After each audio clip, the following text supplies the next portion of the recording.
Hello, lovers of freedom all over the world, all seekers of justice, my good fellow Biafrans, good comrades, stand well. All of you who have been donating your resources, we need more. We appreciate you for those who already did donate, who are supporting.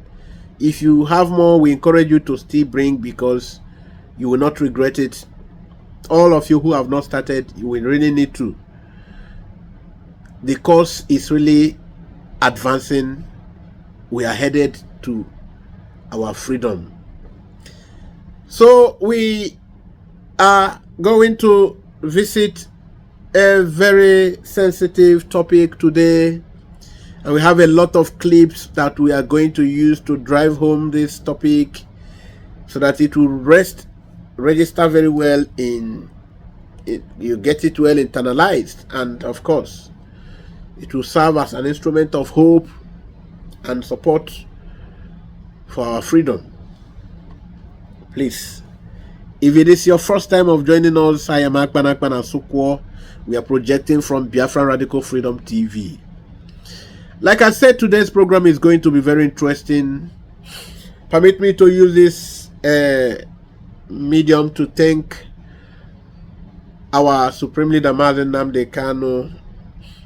Thank all our heroes, fallen and still standing, all those who have made significant impact and input in this cause. Our PM, we salute you.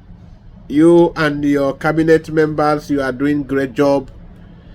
Thank you. Thank you once again. I want to thank you especially all of you who are bringing your resources to support what we are doing. May Chiokikabiama bless you abundantly. It shall be very well with you. All right, today's program, we are going to look into the issue of Islamization, which a lot of you have taken as a joke. But it is not. It is real. Just follow us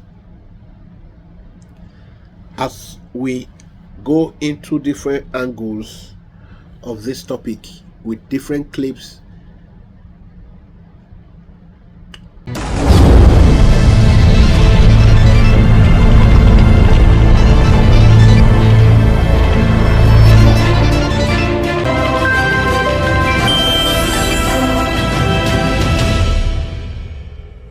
Happy weekend, lovers of freedom. Happy weekend to you, all seekers of justice. We are going to look at the thing that is that was once taken for granted and has finally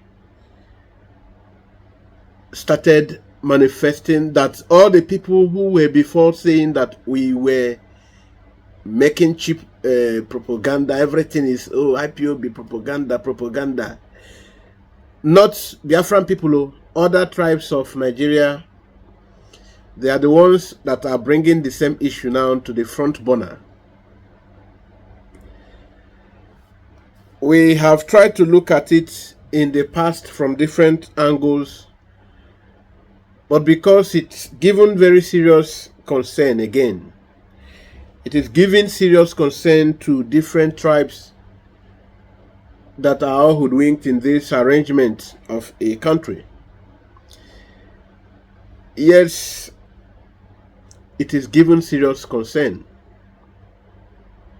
What is it? Islamization. The Islamization of Nigeria has become very brutally obvious. And I was so very happy when I was watching from a particular former Commodore, yes, from former Nigerian naval Commodore. I was watching him on live channels television again. And he held my exact position He said this is coming real and it seems nothing can stop it again. And why it is coming in this way this time is because Tinubu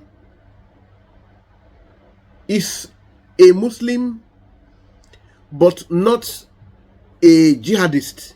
He held my exact view that Tinubu refused to, buy their kind of Muslim ideology, which is the barbaric type. That for him, he even came from a family that is a Muslim family, but it's not. He did not hold this kind of view, and he don't want Nigeria because it's a very bad thing to happen. And people, like I always say, there are countries in the world that are Islamic countries, but they are better than most Christian countries in the world because they refuse to buy into this kind of barbaric practice. That Islamism is supposed to be a religion, and religion to every person or every people is something that helps them commune with God. It is that behavior, that way of life that through which they commune and relate well with God, and not to skew it in a way that it now begins to look like it's against humanity, and which is the type we practice in our part of Africa. I have mentioned some progressive countries that are Islamic states.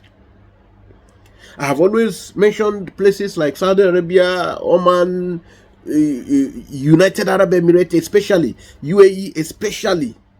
They are outstanding in their way of worship, in their kind of Muslim, very outstanding.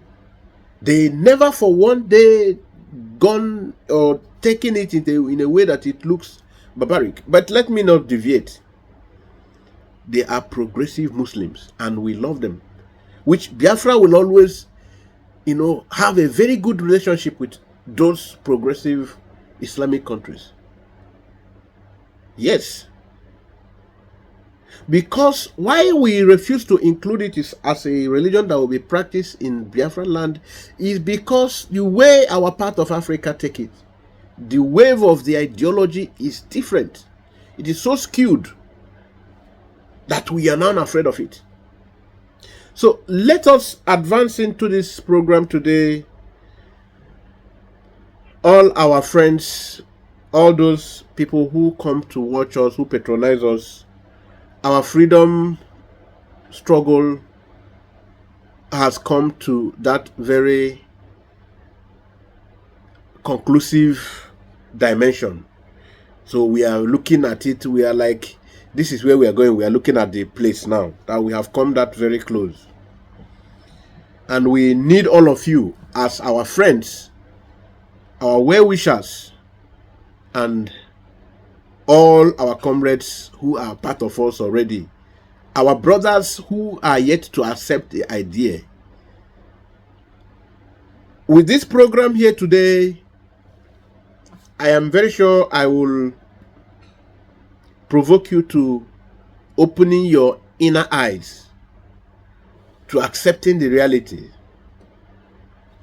Once again, for those who think because of the properties they own outside Biafran land, Biafra should not come, please, like I've always said, come out from that viewpoint. It is very archaic. It's very archaic. It's not fashionable. It doesn't exist. It's not real. You understand? It's not real. Pakistani man still own properties in India before the properties they own before they demarcated, before they separated. They still own those properties. Yes, Bangladesh still own properties in Pakistan, and since then, so I don't know who is telling you all this shit. So let us go into the program properly today. We are hearing different things, and it sounds to us like Ifo. It's like a cock and bull story. So some people think that some of the things we say doesn't really exist. We cook them up. It's fairy tale. Yes. But that's not true. Whatever we tell you here in this platform is real. Yes. If we want to bring in any folklore, if we have any adage, we make it clear this is an adage. If we're telling you about the reality, what we are facing, the situation on ground. I just did a program to clear, and I still had a lot of people, even my own very close brothers, still battling with that same problem, but I'm not going to bring it in here. It's about insecurity here in Biafra land. So, but let me go quickly to this. From Sahara Reporters, we want to take our first extension. We want to take our first borrowing. Attempt to expound Islamic laws in Nigeria constitution through backdoor will fail. Lawyer Alapini writes Senate President and Speaker. The attempt to Islamize Nigeria, and through the back door. Are you now understanding the topic of today's program? Yes. Now the Senate President is already from our Prime Minister, the Prime Minister, the Biafran Republic government in exile. The Senate President is already a Muslim, and don't be surprised.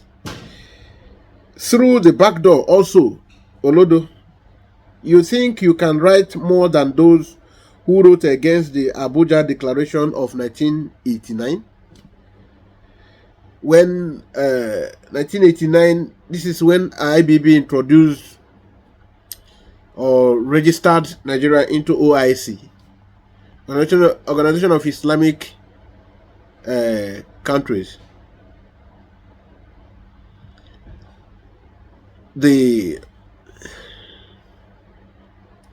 That registration, I have done a program that lasted long where I elucidated on it. Yes, I might not have the very good time to adumbrate on that topic again today. Anytime it comes that the spirit leads to going into that, I will do. But here, premising on this particular letter to the House and to Senate President and the Speaker by this lawyer, and because of the letter he wrote, he said he feels it is settled, it cannot hold. But allow me to take you a little into short intellectual excursion to the issue that took over the internet space throughout last week, where a member of House of Rep from Abia State, Aba South to be precise, claimed to be a senator, and because he is a senator, as he claimed, now had the effrontery to do what he himself and all Nigerian politicians do, to intimidate average Nigerian who is working very hard to make ends meet, to see the little thing in the present hard situation, how he can take this little thing to his family to manage. And the man told him that he will take him, he will make him to disappear in this country and nothing will happen. I don't know how many of you remember. Good. And truly, this is the situation of things in the state. That is how it happens. They will make you disappear and nothing will really happen. Nothing will happen. And to make it to give a little softer landing, he said, as a second of it, I'm not going to bring my police men to beat you up. Now the federal government police Of course, obviously, like all the other security apparatuses, are politicians' tools for intimidating the populace. That he's not going to bring his police to come to beat him up black and blue. That he don't want to do that, which is a second option. Rather, he is going to use the other one, which looks like a softer landing, which of course happens to be the worst of it all. When you talk, they will put you to their dog cage. Maybe if the dog is there, the dog will devour you and use you for morning meal, afternoon meal, evening meal, depending on the time of your confrontation with them. So because this is the iniquitous state that, like Chief Dele Farotimi would use, the iniquitous state that does everything with so much impunity, regardless of the existence of law. Of course, the law in the state is just a mere fulfillment of righteousness, as it never, it doesn't really materialize in the, pragmatically. It doesn't pragmatically exist. So, he will put you in the dog cage. So, if you are lucky, the dogs will not be there. By the time you get very hungry, if there is any little remnant of food or bone that the dog remain, you can manage it until when the mercy of the demigod and or the emperor, locates you again. But if you are not lucky, you are there, and the dog, he will save his money for feeding the dog that day, because all these the Alsatian and English dogs are very expensive to feed. So you might become the dog's meal for that morning, that afternoon, or the evening, depending on this time of confrontation. So this is the situation that Nigerian people are made to face. And this is what all the Nigerian politicians do, which is why they want to go there at all costs, just to intimidate the average Nigerian people. And unfortunately, this is a situation that has no end. Now you want to ask yourself, as from the way that man, the boldness of that young Uber taxi driver, do you think he is a stark illiterate? Do you think he is a nobody? Do you think he's a low life?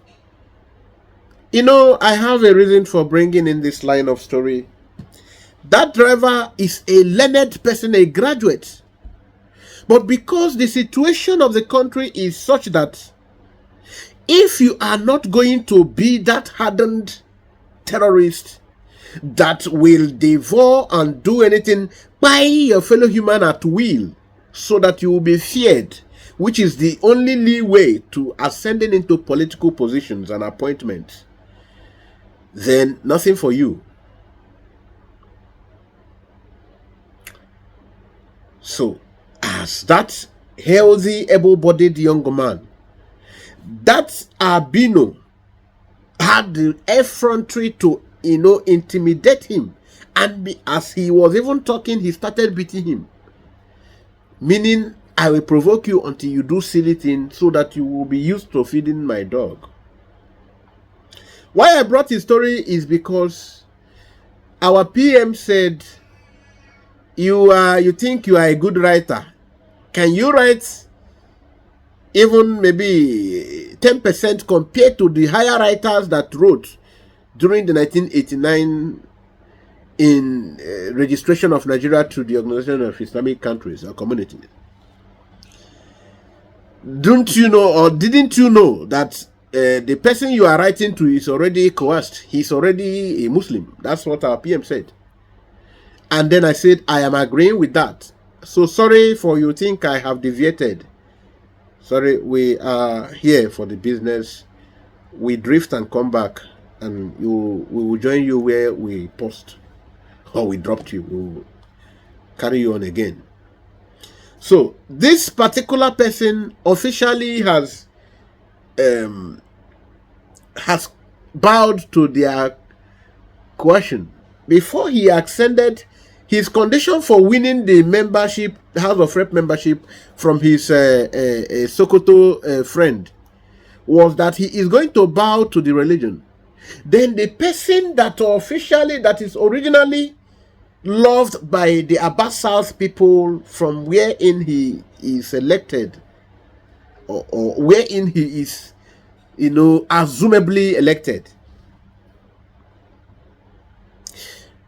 The person that had the real popularity there was left behind because he wasn't ready to bow to the Islamic faith. You guys, you don't know what shit you already found yourself into. Why we sound like this? Islam is not a bad religion when you look at it from the lenses of those countries that practice the real balanced Islamic faith, like those countries I have mentioned.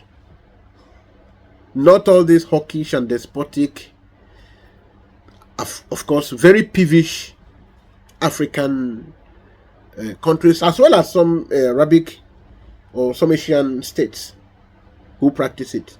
They're very despotic, excluding these ones I mentioned, because they are naturally, they value human life. They don't have human rights laws, but they value life more than the countries that tells you about human rights. They are hypocritical human rights policies and all of that.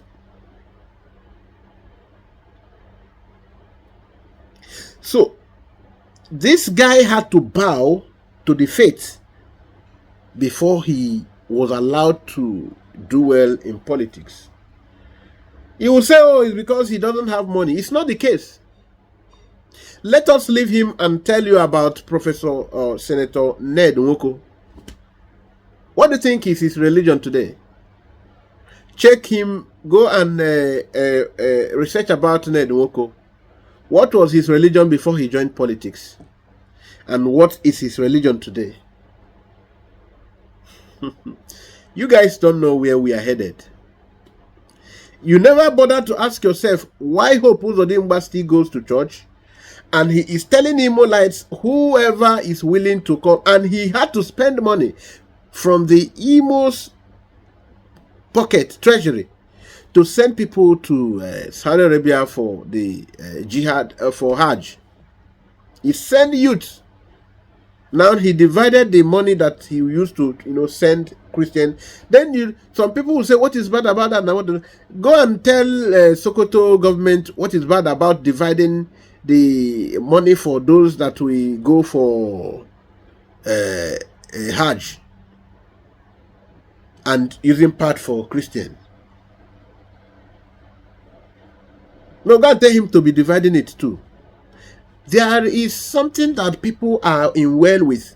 You must work with what is obtainable within that environment. And he went as far as telling people, if you are willing to cohabit, to intermarry with these Fulani people, the government of Imo State will be giving anybody who is willing 10 million naira to start life. Are you seeing where we are going? Gradually, I cannot after the Manonesi. Gradually. So when we are telling you these things, you think we are just trying to cook up stories. All these politicians are gradually getting indoctrinated into that religion. The current Abuja Imam, is an Igbo man. Just last week or 2 weeks ago, and even some Fulani people were not even comfortable with that. They are suspecting that he is not yet very strong, and the converts is growing by the day. Before you know it, all of you now begin to act rashly. Wayo, they enter you. So when we are telling you about these things, don't think. Now see the behavior. That is the news you hear every day. You hear all kinds of news. That is because they indoctrinated these people like kerosene. And now you pour kerosene small here. That is their approach. In a cemented floor like this, you pour kerosene. You see how it will gradually, go over. I hope you are following. We are not giving you a cock and bull story. We are not. We are giving you story that really exists. We are not making anything up, because this is what is obviously obtainable. It is happening already. It's happening already. Because I will bring in why the country is going. I have a lot of things to give you here today. We are taking it. Maybe you are beginning to think I'm beginning to lack words or to no, nothing. A bit of bekudem. I've not started. I've not started. So let us now begin to delve into the topic now deeper. Let us begin to now go into the topic deeper. I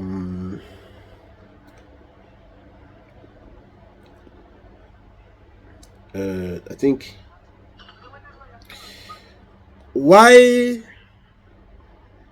people are busy complaining of the serious hunger in the land, and because of the hunger, there have been so many protests here and there. The ones that you can say they are pockets of protests, and the full-blown protests, which the Nigerian people used to show their displeasure over the situation of things. The government, which should have cut down on cost of governance, which was even one of the biggest demands of the protesters. What happened? Immediately they ended up the protest. They begin to arrest the protesters, not the leaders of the protest, who play game with the mind of people. A lot of the leaders still go back and collected one or two things. And when they now was telling government they want to do the second protest, nobody took them serious again.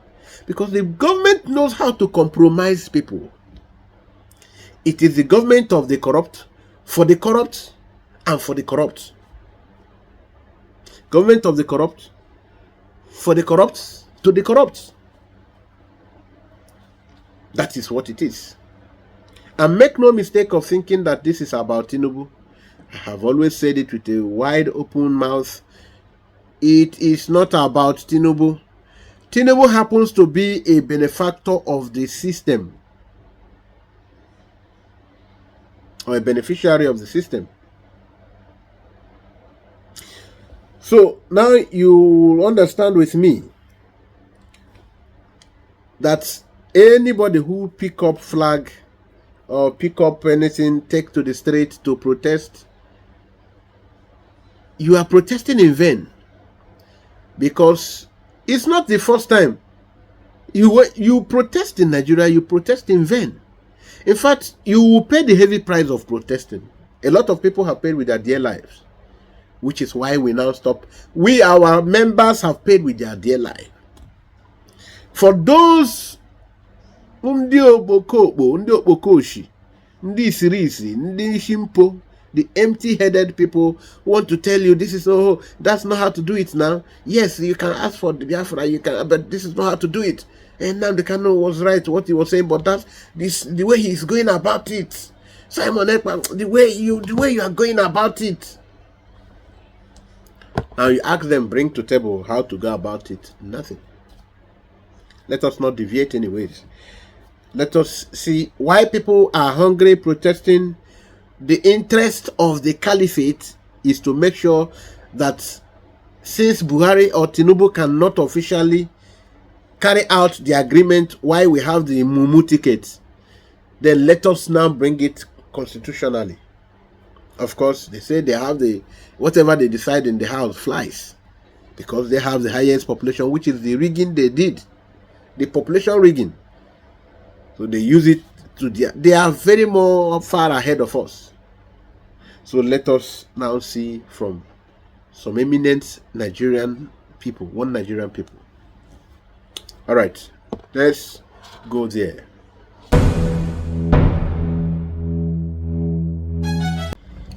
All right, let us join Channels Television as they welcome Mr. Kunle, the former Nigerian Naval Commodore. Kunle, is it Olawunmi or Kunle Olawunmi? Kunle Olawunmi, yes. That is the former Naval Commodore of Nigerian State. So let's join him. Let's join him in Channels Television, and there we go now, so that you see why Nigerian people are busy crying for hunger, that it is very difficult for Nigerians to eat once a day these days. It is very difficult for Nigerians to eat once a day. Why this is the situation? The people, the Fulani people, are busy trying to Islamize everybody. And of course, the reason for the hunger you already see was created by them when the excess money they get from our land by making sure they own all our oil wells, all our oil block licenses, and own all the resources from their own region too. They have excess to fund terror. So this is the situation, and here we go. You listen from the channel's interaction with Kunle. Let's go there and even watch the senators and House Rep members trying to bring in these things to life, inculcated into the Constitution. Let's go there. The removal of personal in section 24 of the Constitution, section 262, section 277, and section 288, so that other relevant laws like the public, the commercial law, Islamic commercial law, the Islamic company law, the Islamic international law can have a place in the Constitution. Okay, so that's a background, because remember that bill that was moved on the floor of the House of Representatives about the expansion of certain provisions of the Islamic laws, and then there was a lot of uproar in different parts of the country as well, many not understanding what is good. Are you understanding it? They deliberately want to expound certain sections of their Islamic laws to inculcate it into the Nigerian Constitution. And even to my shock, a very learned Fulani senator there rose up and said in his own submission that we should stop debating, and this is something that is a sweep over. It's already going there. And that why are we contesting? That the Islamic laws is already in the Constitution, which he was right. It's already indoctrinated, inculcated into the Constitution. So what is the big deal bringing this one that is even going to add? Let us listen to them. Going on here. And then, who knows, Mr. Kunle Olawunmi, then his narratives, what he has spoken about some time ago, many trying to see if they could connect the dots. But let's listen to this one before we come back to him. If a fish is going to get spoiled, it's going to start getting spoiled from the head. The DSS will not do anything except the Commander-in-Chief's body language shows that this is the direction I want to go.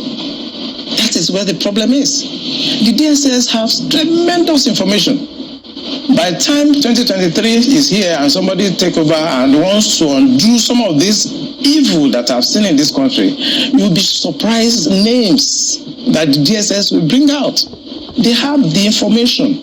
There's nothing I'm going to say here that they don't have. The defense headquarters have the solution for the kinetic aspect. They do.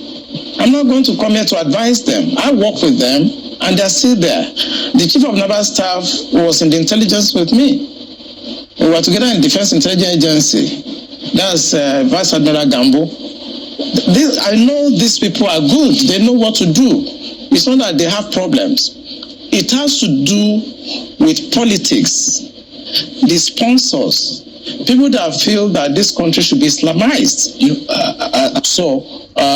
It's not about ransom. I just want to confirm to Marpe that she is right. It's not about ransom. They just want to pass a message. We can come in. We can do what we need to do. And there are some hardliners in this government that are sponsoring this kind of narratives. They just want to show that they can Islamize this country. They think about Taliban, they think about the Mujahideens, and they want to replicate it in this country. Now, you remember the program I did some few months ago? I told you the Taliban's having meeting with the ISWAP. I told you, I don't know how many of you will remember. I told you the meetings. We have our information. They had meetings. This man worked with the Nigerian Defense Headquarters. He has worked with different defense committees. He is a former Commodore. Yes. And today, he is the one telling you this. But for us to let it not be as if we just want to run it straight like this. Let us now show you what some updates.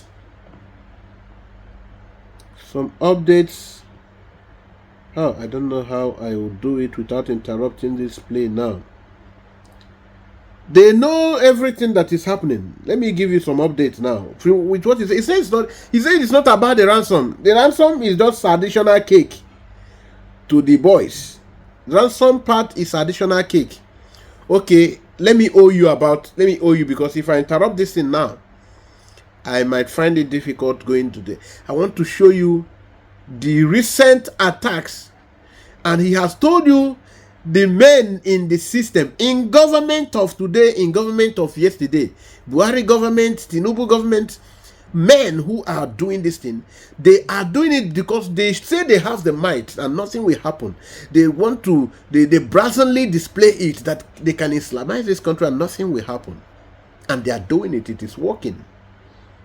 They know they are already doing it. When they can input a governor that is a fourth runner up, not second, not third, and they will sack a first position person.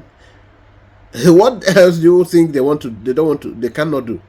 And that's why when I hear some stupid people who come up to blame our PM for raising off the place they want to do IDP camp in Imo State, I think Mbano area, and they say, oh, why is he doing this thing now? And some stupid people like Nonsonkwa. Today, where is he? You see, Nonsonkwa, some people will clap for him. They say, hey, his activity is strong, his vocal, this one. Nonsonkwa, practically, what he's doing, we understand what he's doing. Nonsonkwa he can hit hard on the state and make sure that he paints the federal government. He wants to be in good page with the federal authorities.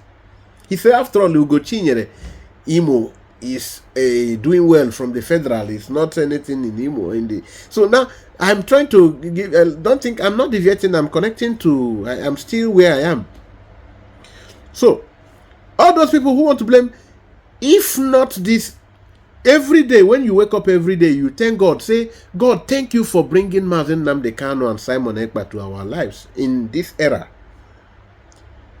Go and check what is happening in Middle Belt. Till now, the media is tired of reporting, and there has never been a time when the media reported holistically. It's been about partial reportage. That's what it's been. So now, I am going to show you a lot of things that is happening. And this man is telling you, when they do this now and they tell you ransom, that ransom doesn't really matter to the... It's an extra thing to them, the boys that carry out this terror. The main thing is to carry out the main thing, to instill fear. And when you think that if you are not catching that fear, they will not practically execute all the people they captured. And nothing will really happen. And when tomorrow, when it seems the tension is agitation among the people of the country is high, they will now tell you these ones have repented, and then they will incorporate them into the army and send them to southeast and the middle belt. Then that is when you see the official government army is causing terror. When their foot soldiers are resisted, the guys of cattle rearers are resisted, then now they come in official uniform, which a normal well-trained army officer will not do the things they do. That is the boys we call the happy trigger boys. Happy trigger boys, all the time they are happy to, because this is what orientation they have. Western education is haram. That is what they believe. That is what they believe. Why other countries of the world, other Islamic countries, are embracing Western education, but they are not being puppets to the Western forces, but they embrace their education because the education helps them even to put their country in better shape, like these countries I've mentioned. Go and watch interview with the Prince of Saudi. They were asking him about Iran spending its national wealth on arms and nuclear weaponry, and he said no, they don't need this. He's a very learned man. If you see his fluence, very learned. And the way you will see Saudi in the next 5 years, because he used the education and put it into positive use. And your own people, you are here, you're speaking big grammar, the Western education to you is even a waste. Those people telling them Western education, those senators, those alhajis, all of them, they access this Western education and only say their own brain no agree accept better. They go to school, but their brain no agree accept because of too much information and evil in the head. That is this. That's it. I heard our PM was responding to Senator Sani when Senator Sani was showing his frustration about what is happening in the Middle East, and so he, our PM, you know him now, hold him from out, he give him.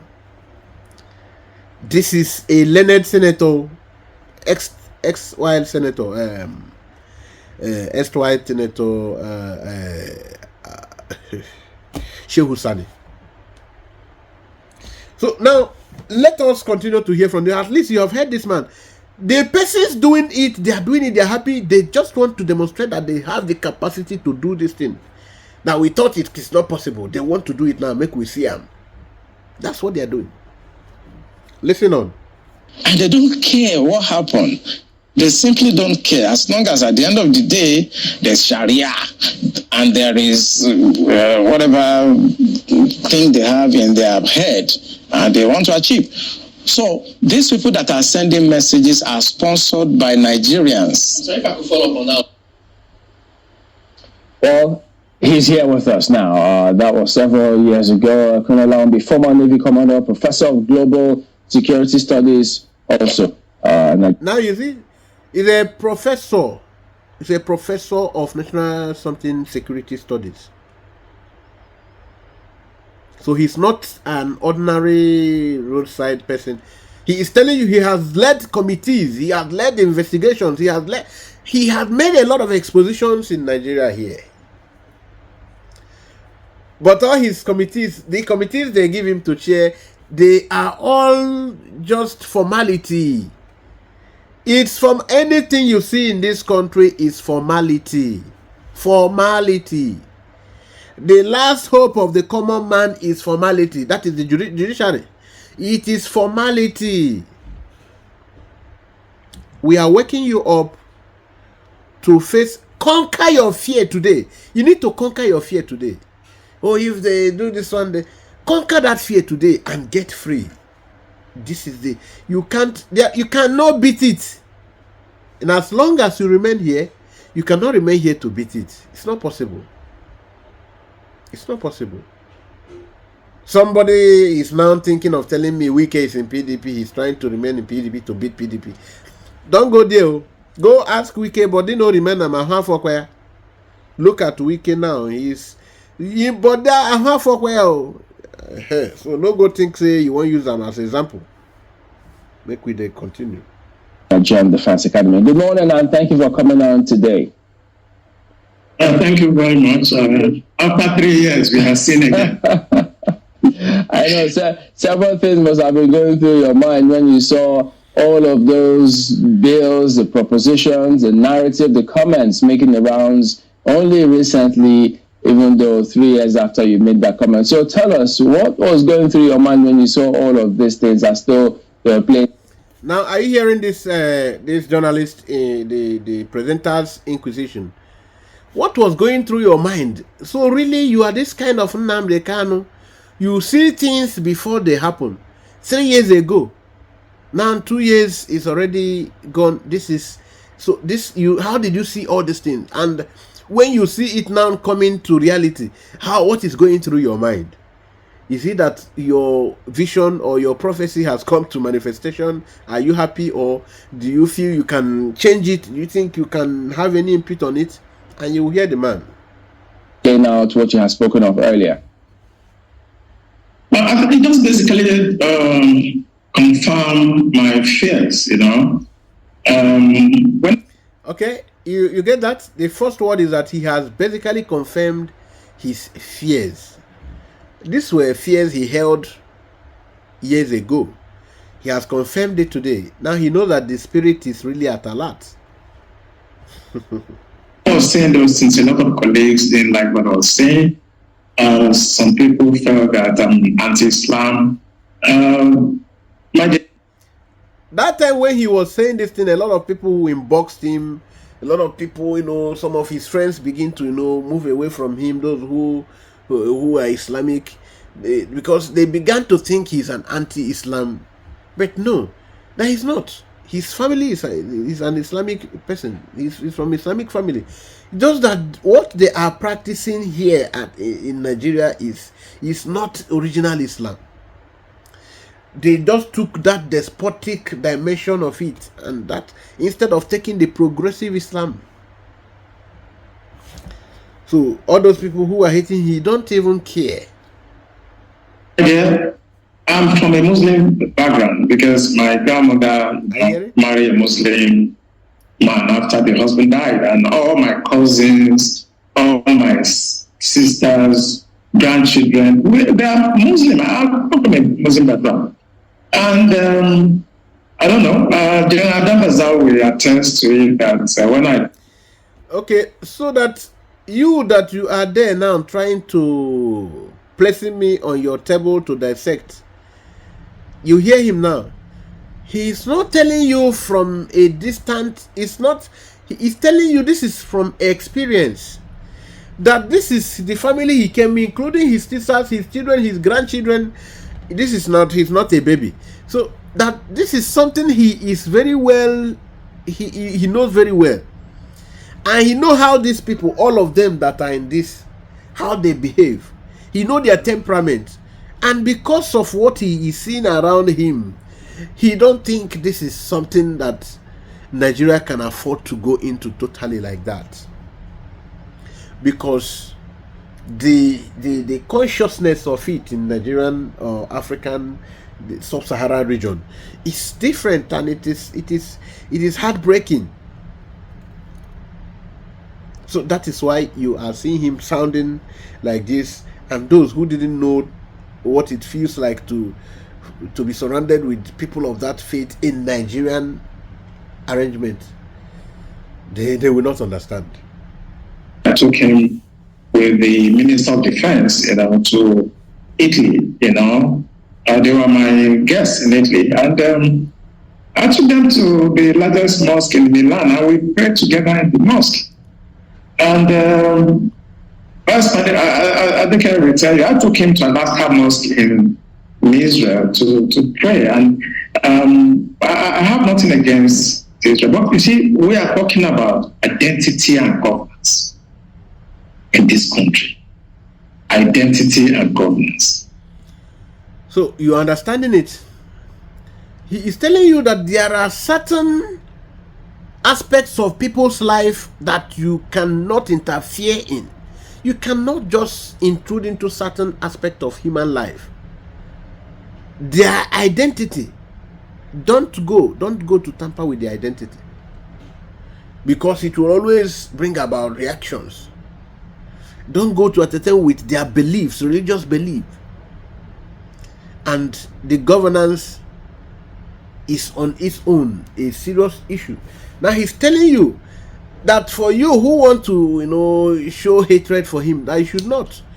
That even till now, when he had his guests in the place he mentioned now, he took them to mosque and he prayed with them in the mosque.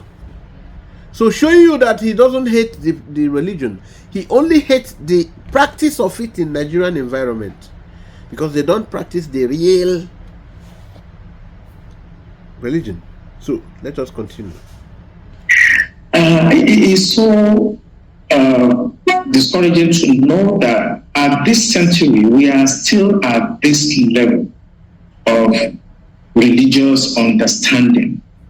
We are still at this level where I would say most of the things that we call religion, either Christianity, Islam, are basically some historical books that were plagiarized by most of the religions. I don't want to be specific. Now, these are ancient historical books that were plagiarized, and people decided to use them to either enslave you or take over your land and so on. And I'm really discouraged because at this level, Nigerians are so uneducated when it comes to religion. Now, the Arabs, the British, the Romans, they use religion actually to capture your state. Now, let us be very balanced here. This is exactly what I believe. I agree with this man in a lot of issues. That we don't know why we Africans, especially in Nigeria, we concern ourselves with things that should not even be bothering us. Other people are doing things, going into issues that will bring about, that improve their living standard. And he, like he said, this is the right word, that these are documents that they just lifted from archives. They plagiarized it, modified it, and now brought to us. And all of these things are alien to us as African people. All these practices, Christian, Muslim, they are alien to us. And we are allowing things that are alien to us. We fight over. Come on. That we should come out from this. We are traditional. Now, you now need to ask yourself, that is why when we tell you about Biafra, Biafra is such a very balanced state. Biafra is very, very balanced state.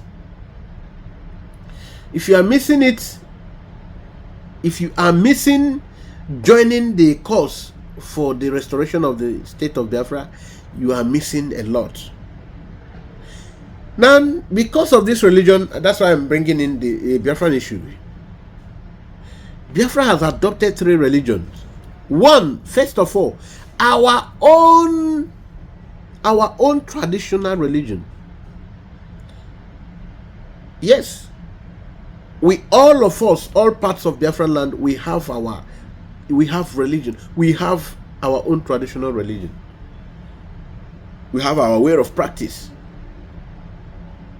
So we must not allow foreign things that are very foreign to us to know.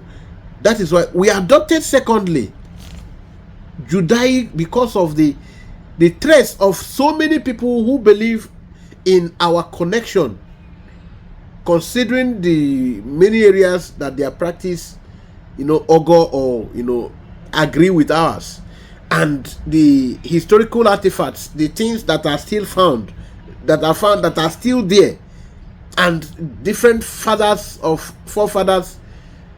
passed the story to their children on this issue that kept the traces valid, about the origin, the connection between the Biafran people and Israel.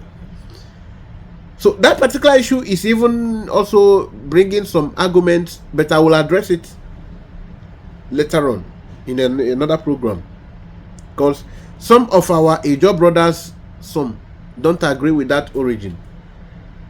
It's not as if they have any fact to counter it, but they feel they don't, because we have a lot of our Ijaw brothers who still practice the real traditional religion, like Tompolo. They practice, and I love him for that. It's one of the reasons I love him. Then the third religion we have adopted is then the Christian faith, which already we have been, our people already have taken to. We have taken to the Christian faith. So majority of our population already have been taken to Christian faith. So it will take time for people to, begin to face or go back to their original traditional worship way of worship. So this man goes to, to the root of the whole issues. Let us continue to listen to him, because he has a lot of good things to say. To enslave you.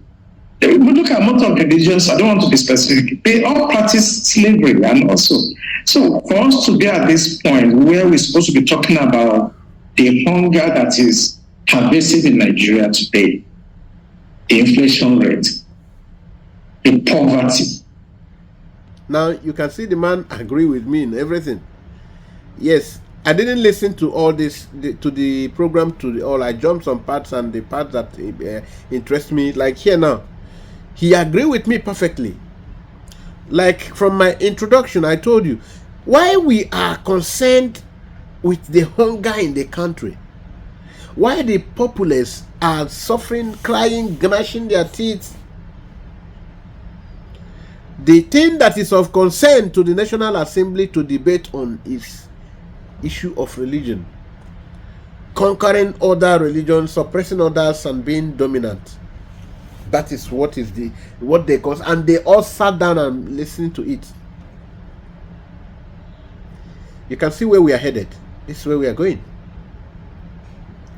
You must come out today to join our quest. You must come out today, because the place you people are going, road no day. Nigeria are cast to go. Or cast to go. Fit Oya walk Rosie. Mabasi. Oya walk Rosie. If you are believing it will work, or you just deceive yourself. Wallah. Mabasi. We are basically sitting in the hallowed chamber, and what we can discuss is that they want to remove personal from something, and that's what they are going there to do. When people are dying, people are committing suicide, families are collapsing, and they will sit down there and start talking about removing personal. So, okay, all these things he's mentioning, I will show you. Please, I will show you. Say people are dying of hunger, of starvation. You really see a family that eat 2 times in Nigeria here today. You really, this is a statement of fact. You really will see a family that feed 2 times a day. We kept hammering on this. Your minimum wage is 30,000 naira. It is just increased to 70,000 naira within 2 months ago. Before, which was, they thought they could avert the protest with that, because they thought the protest was going to be serious. Maybe they thought something has changed. They saw, and 70,000 naira today now cannot buy, it can only successfully buy half bag of rice. This is now, when you check the number of workers that are placed, that are on this minimum wage, which some states are yet to even start implementing. Abia State last month, implemented it, and people were happy, rejoicing, clapping. That means a lot of other states are yet to implement it. So what kind of miserable life do you reduce to? No wonder the man who claimed to be senator. Now, it's not only him, it's just that it's the freshest one now.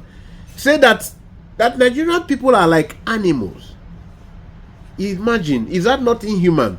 That you would take a full-fledged family man, a graduate, learned man, who could be even more learned than you. Because I know, you cannot even see, you read well. You can see. You can't see very well. Now, you are looking at a very, very healthy man who came out to fend for his family. You told him near the Jews here to that level of environment, put him inside your dog cage. And you even had the effrontery to say you will make him disappear and nothing will happen. Because that's what you guys have been doing. For you guys that are still believing in one Nigeria, gekwa nunti. Uno de kwa koye na agba onwe ya egbe n'okwu.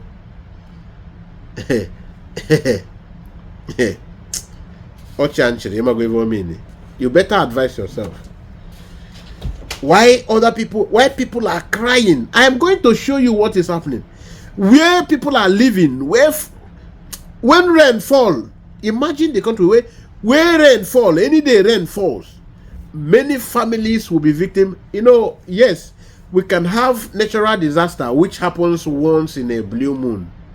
Natural disaster happens. But Nigerian own case is on a regular. Any day rainfall, you will see helpless families that will be living in ocean. Do they even have any good food? Why can't you Nigerian people wake up once? And is no sin. When we talk about this thing, some people will look at it as you are committing crime, talking about the division of Nigeria. What kind of crime is it? Because of you refuse to read the international charter, the United Nations that all of you talk about, the Charter of United Nations, even from the first chapter of it, is telling you that this is your right to even wake up any day and say you want to have a state of your own, or you want to that you and your people want to go, you or your people want to stay, you want to manage your affairs yourself. These things is, and some charlatans will paint a picture of this being an impossibility. Charlatans. I kept telling you, why don't you go and look around and see people that Britain colonized like Nigeria? Some people will tell you, do you know what is Britain? I have had conversation, which was a very heated argument. Do you know what is Britain? Today, this Commodore that is a Primus one Nigerian is today. Look at Commodore. Commodore is telling you now that there are two options. It is either the madness of this Islamization ends automatically, or everybody should go its separate ways. Now we should separate. We should divide the country. That's the Commodore, former Commodore of Nigerian Navy. So you don't think that he's a mere ordinary, and who has led Nigerian security committees and councils. So he's not your mate. He understands the problem into the marrows. He understands it from the marrows. Not like you that don't know. You are telling people that is it. Go and look at India and Pakistan. When the problem lingered for too long, Britain tried to force them to stay together. After they said they saw that this thing is not going to end, they kept fighting. They fought until they see now, nobody be small boy, you na strong man, me I be strong man. They had to divide. After they divided Pakistan again, which divided from India now, the Bangladesh said no, we no go fit stay together.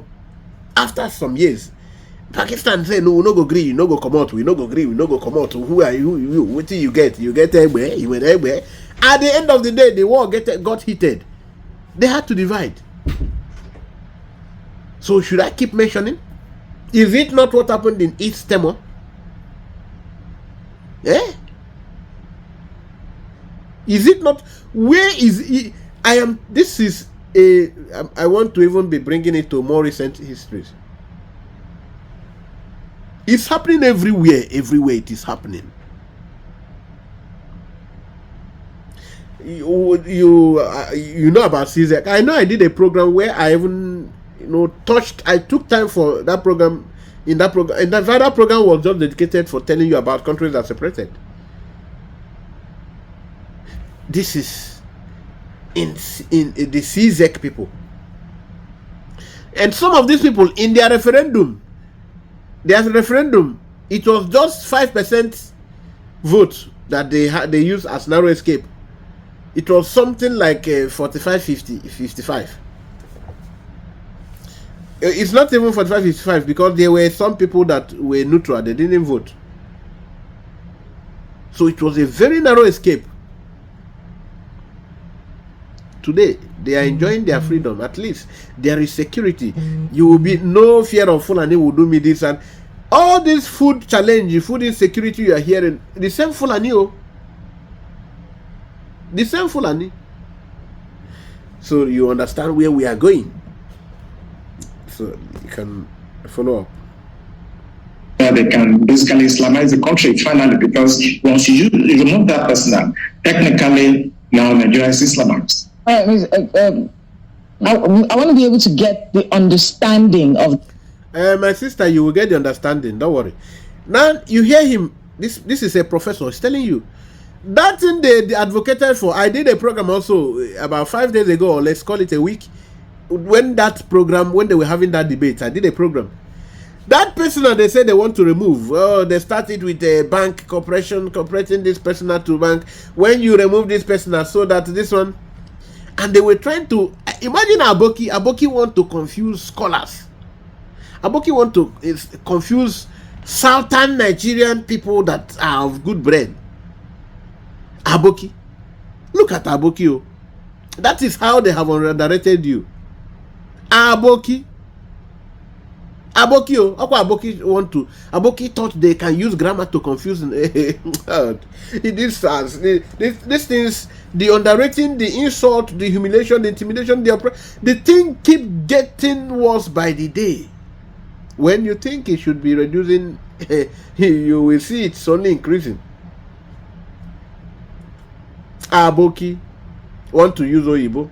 Aboki that you do something in meeting, go and tell all the Aboki, Yakubu go on and all of his own. They don't know what Ojuku tells them until they go and consult some big Yoruba professors to interpret to them. Say, now what till we go sign? Aboki. So, my brothers, my sisters, you are seeing where we are going. That once you remove that persona, they say we should remove and then incorporate this thing direct, that automatically Nigeria has become Islamized. Let's continue to listen. Of that, because the sections that were the places that they were looking for amendments to, sections 24, 262, 277, and 288. And what I'm seeing here, Ali Musao, at the time when he suggested these changes in the 1999 Constitution, removing the word personal whenever it is mentioned from the section, allowing Islamic law to stand on its own. Explain to me the correlation between that and Islamizing the country, just so we can understand where you're coming from in this debate. Yeah, where I'm coming from is very simple. We may think it's semantic, but it is not. Let's not just talk about issue of marriage, things that are personal, maybe inheritance, maybe divorce, But if you look at the antecedents, Sanfala started this by introducing something that is taking care of criminal laws, okay?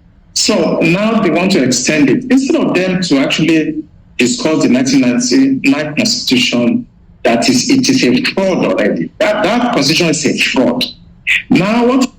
Okay, please, can any of you connect to the speech of our Prime Minister, Mazi Simon Ekpa? This is the exact word he used. He said, the 1999 Constitution is a fraud. This is the exact word of Mazi Nnamdi Kanu. He said the Nigerian Constitution, that document is a fraud. So you can see all the people of good mind are connecting. All the people of good mind are connecting. And Dele Farotimi already, he sing it like a song. It's a fraud. It's not only unfortunate that there is nothing you can do about the fraud. That's where I have my own problem with Dele Farotimi. At least these other three people, Mazi Nnamdi Kanu, Simon Ekpa, and this comrade Kunle, Professor Kunle Olawunmi. So we can see that the three of them, now they kind of started first with telling you Nigeria should be restructured, it should get better, pointed out what he and at the end of the day he saw it didn't work after so many years. He now came out plainly. Simon Ekpa did the same thing. He was, believing Nigeria will be better, and just recently, within the last 5 years, he totally bought into the idea. He got converted. So now this man also was believing that Nigeria will get better, even till till the early days of Buhari's government. But today here he is. He's telling you that if they know they cannot accommodate, in fact, we better break up. That's how the language you start. Before you know it, he's leading the movement. That's how the language starts. So look, we are in the spirit. We are in the spirit. We are not joking. We are in the spirit. You must understand that these things we are doing here, we don't just wake up. Master Nandukano said, I did not call myself. I did not call myself. I did not call myself. Myself. Just like Mazen Namdekano, whom you know, his oratorial prowess is second to none, which is a first-class advantage to excelling in any field of endeavor. But this is what he's doing with his time, because heavens has convinced him, the same way I am, the same way our PM and every other person who are led in the spirit like this, doing this, all our comrades who are led in spirit. Unless for those who are carried by greed, what to become, what position to occupy. I have never advocated to even be occupying. Many of our comrades, our brothers have called me to be in the government here. I have, even in the Nigerian state, even till now. In the Biafra struggle, I am not interested in any position. But our people need to be free. That's the truth. I have never clamored, I have never ever, till now, till yesterday, I have never wanted any positions. Because anything that will come, if it is not coming naturally, I don't like to be part of it. Anything. All the positions I have held in my life, all political positions too, it comes naturally. It must be the people call me to serve. I must be called to serve. The time when I push hard, when I push for certain things earlier on, I don't get them, because those times maybe I feel that I have capacity. But I had to grow above that. I grow mentally, I matured. I don't need positions again. I don't. If anything comes natural, then I can accept. Let us continue. What you are doing now, you want to start, advancing the interest of those religious groups to actually now confirm that Nigeria is an Islamic state. And let me tell you something that people don't know. This thing was caused by the British. Between 1900 and 1960, they knew that they cannot govern the North except they allowed them to practice their religion, and they were using their religious leader to basically govern them. It is called indirect rule. Immediately after independence, 1960, the British knew that they shouldn't have forged these two people together. They know. But because they want... Okay, you can go back to 12. Maybe you can go back to 12. You look for the... I can't... the program I did for us, our brothers, Tompolo, Ateketom, and our other brothers in the creek. The ex-militant leaders. I played a program for Mazen Nandekano. This is the same message Mazen Nandekano was preaching there. If I remember it, I might play some line there later from here direct. They want to achieve the divide and rule and to be able to conquer and take our resources and steal whatever they want to steal over the years. They merged these two people together. They could not govern the North and South under one religious or administration. They know. So they're not even independent. Can you see what it points to? It points to the wickedness, the cruelty of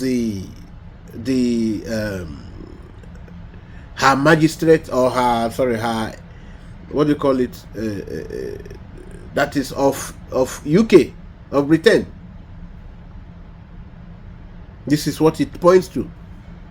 They knew they couldn't govern this. They knew these people are not compatible, but it was expedient for their imperialist activities. It's very, very convenient for the imperial activities. So, in as much as it serves their economic gains. Okay, Stephanie, there we go. Kawai. You understand? Let us continue. And match you people to work together. That was why the 1960 coup started. That was how the Civil War started. Now, 86, Babangida came with... Because of all the Team Pataka people that try to skew history to tell you Civil War, and all of that, the coup, that it has anything to do with really tribal bias or Igbos doing this and that. You are hearing it from the professor. I said, stop. Try to Islamize us. It didn't work. In 2000, when 1999-2000, when Obasanjo came, he permitted them to start practicing Sharia. Today now, they want to consolidate. Are you now hearing? For those of you morons that support P2B, I have always pointed at this. Obasanjo you listen today doesn't have any moral justification to talk on issues of any Nigerian issues. Obasanjo today, he is parading himself as the good guy. Obasanjo is, in fact, the worst thing that happened to Nigeria.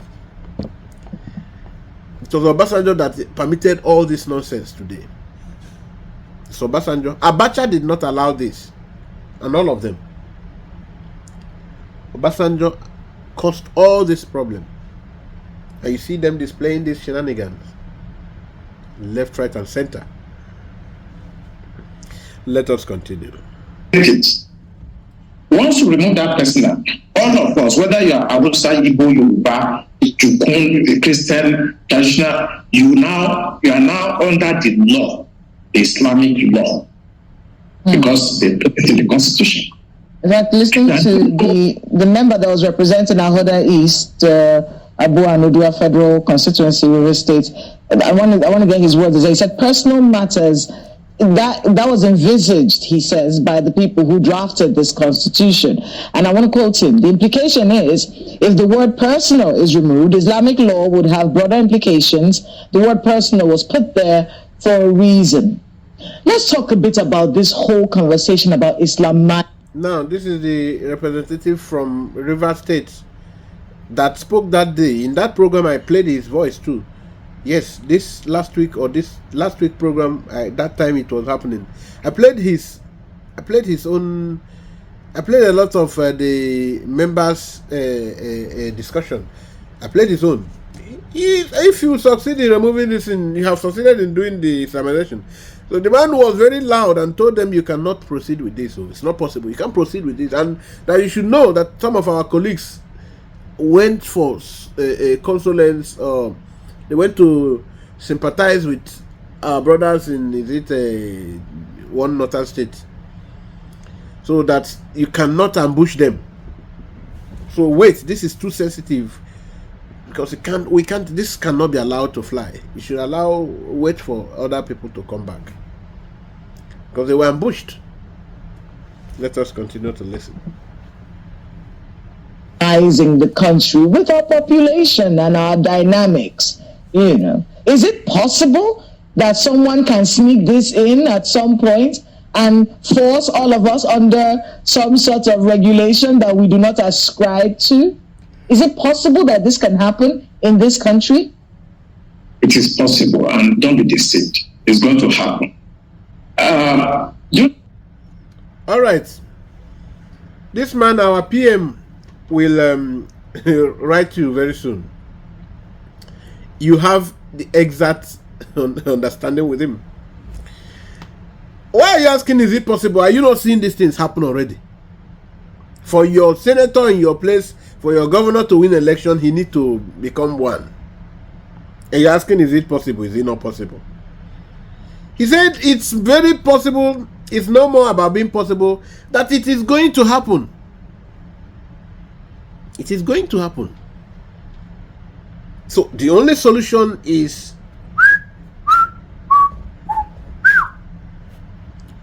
everybody go and practice that thing you like. Practice it in your place. Practice your own. Practice your own. To live, I live. We become neighbors. Sefeni, Kawai, Chikina, Utua. You understand it? So it's happening already. Do you know Constantinople? Today's Turkey. They were almost 98% Christian before now. Today there is an Islamic country.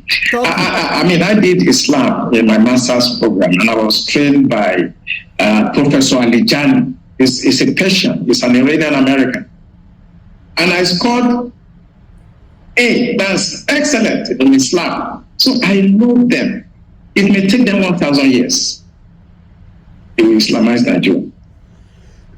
So they will take it slowly, gradually. They don't forget. All of us will be dead after some time. Our children that don't care, or this Gen Z will come. They will still Islamize this country. If they can do it in Turkey, today's Turkey, what stops you?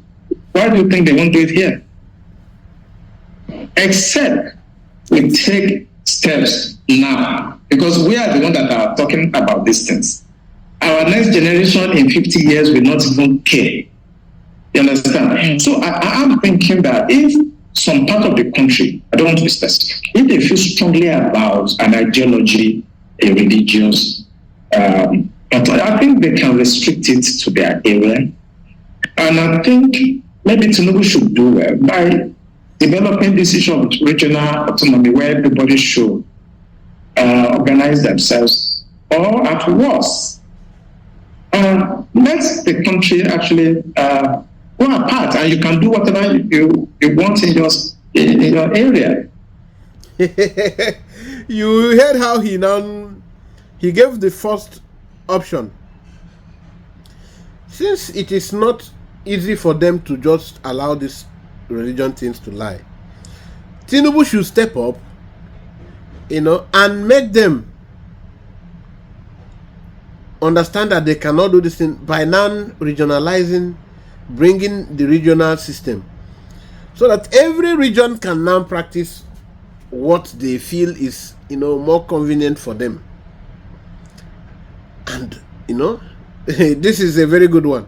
But if this option cannot fly, then he said that the worst which you can. He brought his voice down now. Everybody should go their separate ways. Chikina, Kawai, Sefeni. Oh, what's it? So are you not okay with that? You need to be okay with it, bro. My sister, you need to be okay with it. I've come to that conclusion that I don't think we can stay together. You hear him again? Because you don't hear him again.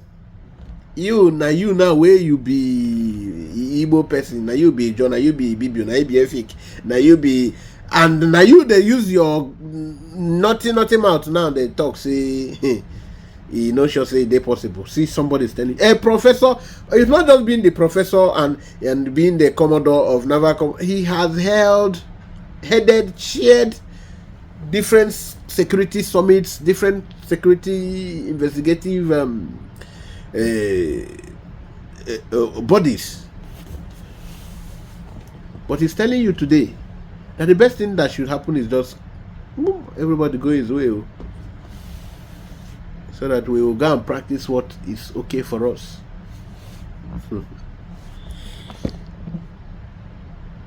Of this very strong belief about religion. So it's either we stay together or people should mind their religion and stay where they are and practice what they want. Imposing it on others is wrong. I study Islam, and I don't want to talk blasphemy here. If I start talking about Islam in the next 3 hours, we will not live here. We don't want you to talk blasphemy either. Talking about our country, in many, we are not a religious country, so to speak. My sister, why you they talk like this as if you don't know? The man knows what he's saying. Already some people are already counting it for him as blasphemy. Your own blasphemy now here we there for lips. Smart, in fact, they say they don't reach blasphemy. So that is the situation. He knows what he's telling you. He studied and he came out with A. For you to understand how much he's a scholar there too. He did masters with it. So him no be small boy. Make you understand though. On paper, we're a secular nation. What kinds of conversations should we be having with the Nigerian people, especially the younger generation, about how to ensure that we remain secular, where you can practice your religion in any part of the country that you please without imposing your views or belief systems on any other person? What kind of conversations should we be having, and what should our lawmakers be thinking at the back of their minds? At least they've made the first step, which is dropping this bill and ensuring that it doesn't go through. But in subsequent conversations that you said will inevitably come up, what should we be doing as a people to ensure this doesn't happen? I'm going to be extreme. For me, if you look at Sudan, we have now North Sudan, South Sudan. I think we should have Northern Nigeria and Southern. Then they can practice whatever they want. There's no dialogue because they will not stop. And also, we cannot just put it like that, North and South, because some people are no more comfortable with answering the North again. So you better address them as middle belt. Please, secret that they give you like this. Let us continue. I've still do it. May take 1,000 years. They will still do it. But if you let everybody go their way, maybe you have the North, they remain there, and you have the sovereignty down south, then you can do what you want. But if you remain and you think you can talk to your Jersey and people that don't care about anything, it will happen. It took hundreds of years before Turkey, Constantinople, Istanbul was converted completely today. And if you look at history will tell you that you cannot assuage these people. Who owns those banks? I did a lot of research, and I want our audience to go and find out the owner of Taj Bank. Are you hearing? The owner of Winnie Bank, is it Taj Bank? Okay. Taj Bank, where they want to start with this policy. All right. And the other bank. Then the picture will start getting clear to you. We have the Jaiz Bank and you have the Taj Bank. It is an open source information. Go on the internet, the board of directors, you will see the shareholders. I don't want to mention them on national television. Go and do your research, and you're beginning to understand. You begin to understand what I said, that people have been sponsoring terrorism because they want to Islamize Nigeria. Shebi, you there? Now Tinubu has. Shebi, you there here? Now you understand. People have been, people you think they are sent. You call them, oh my senator, oh my God, your excellency. They are the ones sponsoring the terrorism you hear today. I am not the one saying. This is a professor that has chaired, professor in defense world that has chaired, and also an Islamic scholar too. He is an Islamic scholar. Yes, he had a master's in Islamic religion. So you need to understand. So let us continue. Come, and it's a little bit very hard on them. That section, the kinetic approach is failing. So they are now trying to bring it through the Constitution. Want to legalize it. If we cannot go through the bush and kill as many people and they are still resisting us, and this man has come and is fighting this is just killing all the fighters, then let us go to the house and bring it in through the back door. We just remove that clause, personal. And they will not know, they will not pay attention. They will just... Shebi, we hear them now. This man don't give you... Before, if we were doing it illegal, going to the bush and doing it now, they are resisting us. Let us come up fully now and wear the official uniform and go to their houses and them. Are you hearing? Let us go straight and them. Because we were going to the bush, they are resisting us because we don't have the official constitutional right to do that. Now give us the constitutional right so that we go to their houses and execute them. Una the joke? Una the jokes? And that is it.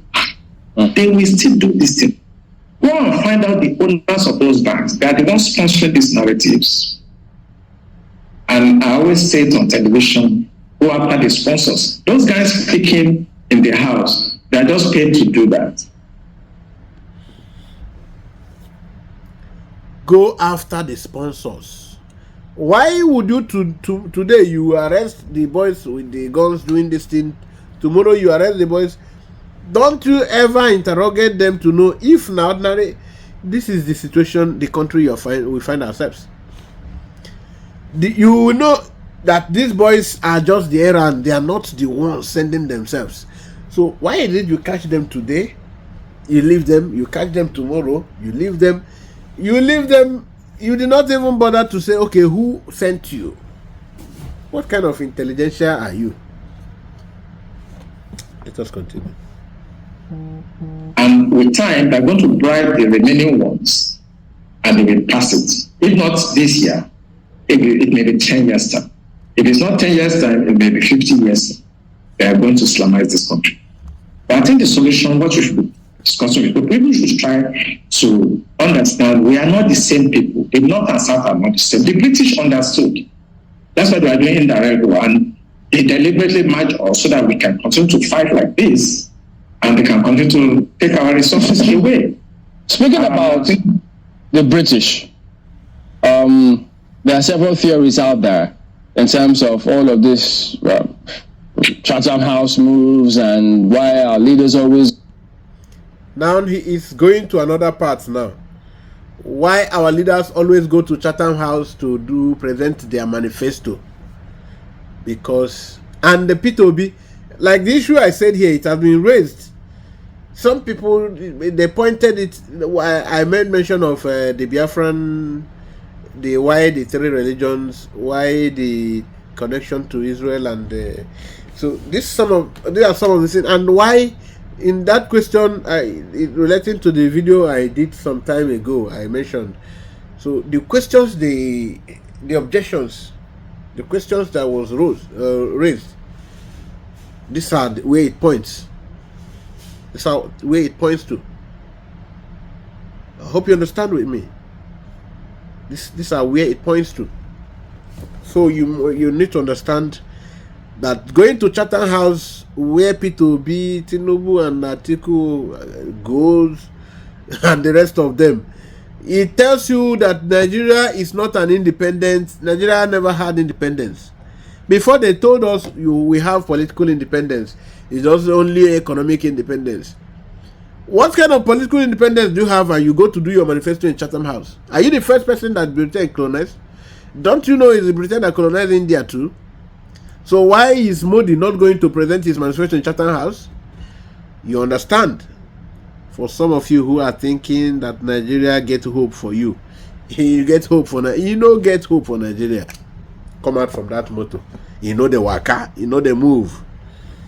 So then, thank you. I promised you I'm going to bring in different issues. I'm going to react. This man told you there is hunger in the land, and these people took their time where they are paid 14 million naira a month as officials' salary, not the other lobbying monies and the constituency projects fund and all of that. They are paid this one boom and block, then monthly. It's not a part of the quarterly benefits. It's not part of the maintenance, other things they enjoy. So they are paid this huge amount of money to go and debate on how to remove personal, and when there are big issues, there are challenges in this country. Hungry. I showed you a video yesterday. I did a program. They said that hungry they do us. Things for spaghetti fell, and it was in a very dirty place. The thing breaking into pieces, into little tiny fractions, and people were going to pack with dirty kai. Oh, mashallah! People were going to pack these things and eat. It has become a very, very serious. Now, the level of security challenges that you record, let me even start it well. Let me not do it a half-baked something. I promised you I was going to show you some things. Now you need to see the kind of situation that Nigerian people are. Other nations of the world, yes, there are natural disasters, but Nigerian own, I told you, is on a regular. Anytime there is little rain, this is one of the everyday challenge. This is where this woman is living. This woman cannot even afford a one-day meal, a good meal for one day. This is where she is living. Any little rain dropping, she lives in a pool of beside her. You can see, with her children, and some people are comfortable pouncing on the tax public wealth, living lavishly.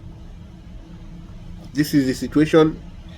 We are not talking about the insecurity yet, too, because I'm going to give you overdose on that one. I just still want to show you why people should be talking about how to give better life to the people they claim to represent, which they are not representing. This is a protest going on in Imo State, in school. Mbano. Students, this is a primary school. Fulani herdsmen will carry their guns and arms. They go there to terrorize this pupil, primary school pupil. They terrorize them, go to their farmland where they grow, in normal, in Biafran, in East here. The children, they have farm, where they farm. Now, after they had farmed, the Fulani people will come there and feed their nama. Now, you are seeing the school, so that you don't think it is made up. You can see the school. It's not made up. You are seeing it. Imo State. Imo State. The reason is because our people refuse to wake up very well and, fight their fight once and for all.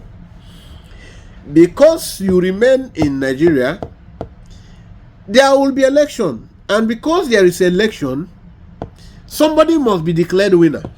And because somebody is declared winner, the will of the Fulani will prevail, and you must dance to the tune of the Fulani. Yes, that is it. Because you refuse to stand strong and declare your stand, because you are playing hanky-panky, because you feel that because somebody is giving you little change, it's that's my uncle politician. And you will see the rest of the community people taking stand. You never know that your uncle will leave office someday. Fulani will choose another person, and you begin to cry.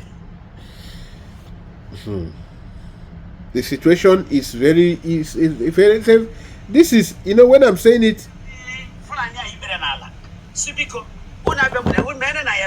Okay. And the worst we have everything. Now I want you to hear from the teacher. Yes. Even it came to the point they are now begging Fulani. They say they are kneeling down to beg Fulani to have mercy on them. Okay.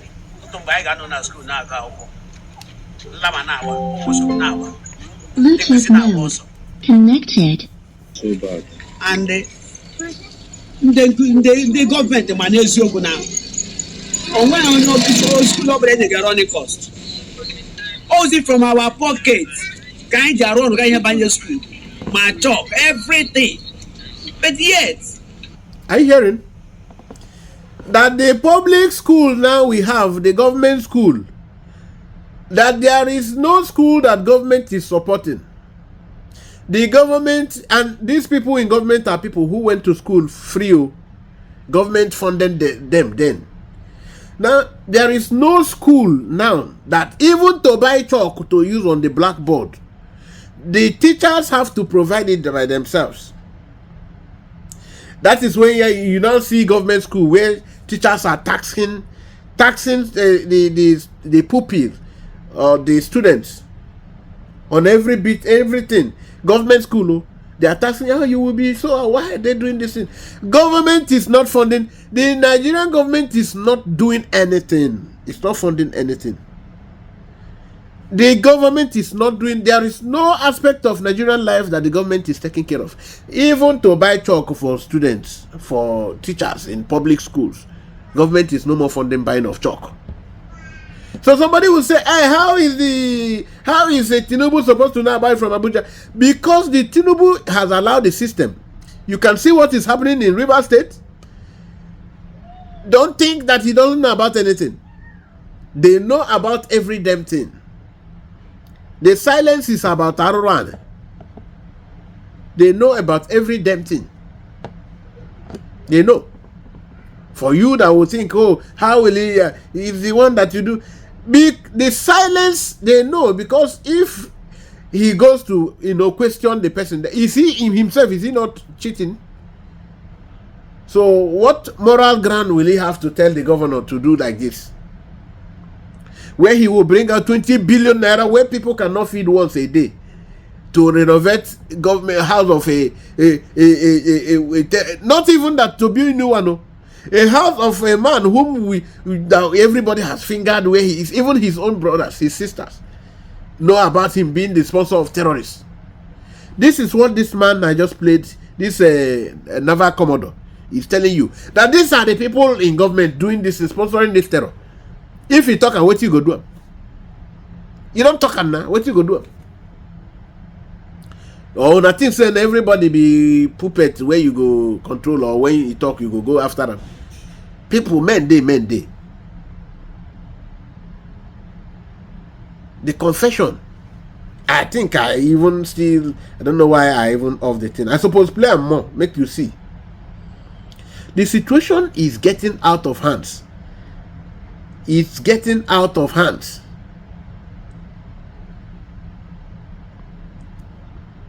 Every day you hear different one. I have not started with the area of insecurity, because I will show you the insecurity self you go on. I spent not less than 6 bars of fertilizers. I do not want to school. Then here you can buy feeling Mistake. Buy na black house here. The last one recently, all of them engulfed. We don't know what to do. I am a senior member of school. The other time, maybe them the Fulani Iberanala. Sibiko, Unabemuna, Unman and I better. And the worst we have met a Haganu Lelan Gagabri. Are you hearing it? That he even the other day, he even practically knelt down begging them. They were videoing him. He begged down, say, please, I beg you now. You see where principal now they do a beg. I beg you, make you not pity us now. We bought 6 bags of fertilizer. In where the money there? Where we take and do this farm. When we finish our growing our crop, you go take and feed Nama. No be like saying now na self the chop am. Now na Nama the chop am. Are you seeing the level of humiliation? And when somebody pick up arm to defend you, you will bring your hypocrisy. When you don't know what to say, you shut up. Zip up your mouth. You better just zip up your mouth when you don't know what to say. Somebody is taking the pen. You think it is easy? Sacrificing everything you do to focus, to make sure that your people are free. Well, so that you don't think it's only happening in Igbo land. Let me show you from other tribes that are not Biafrans. Told me the boy will do that act. They catch the boy, he can't carry the gun, so they bury the person. Even you when you sell out for Fulani, you know they safe. You don't know their mind though. Fulani if you call meeting for 30 seconds before everybody don't gather. Are you hearing? Now other tribes now they beg you. Say don't do any mistake, that you should ignore that the Fulani puppet they placed in Enugu as a governor. Mba. That you should ignore him. For those people waiting, say the man know what they do so make una know. Now you just they get too much loans. Now he go take some, chop some. Then I say they walk, bad they walk. Say that man, somebody like him that doesn't care about the lives of his people. You they give land to Fulani. They ask him, he said they are paying tax. So is the tax more important than the saving of, which is the primary activity responsibility of the government? Protection of life and property. I go there inside my store before they come outside don't food. Wait till they send a meeting. And the meeting they talk now, not this one where they call that meeting. The corporation where they get, you know, if you sell land for them, you sell problem for them. Now so they Fulani go come their land, they go summon them, come for meeting, say they want meet una today. Oh, wetin Musa no go see for gate. Fulani go come your land. They go order and say make una come for meeting, they want see una today. And the guy is saying that he marveled at the corporation. People turn out to say where their king go come meeting, everybody go say we they go business. Say Fulani call everybody. They have coerced you. They have instilled fear in you. they take collect this today, lorry. Yes. When they take me off lorry. Yes. Now Yoruba get there. The other the one same Muslim man. He tell them say now Yoruba get a lorry, not be Fulani. As they take enter, come get me off a lorry. Now they take claim a lorry today. Now the same thing they want to do for Benin Obasaki to stop them.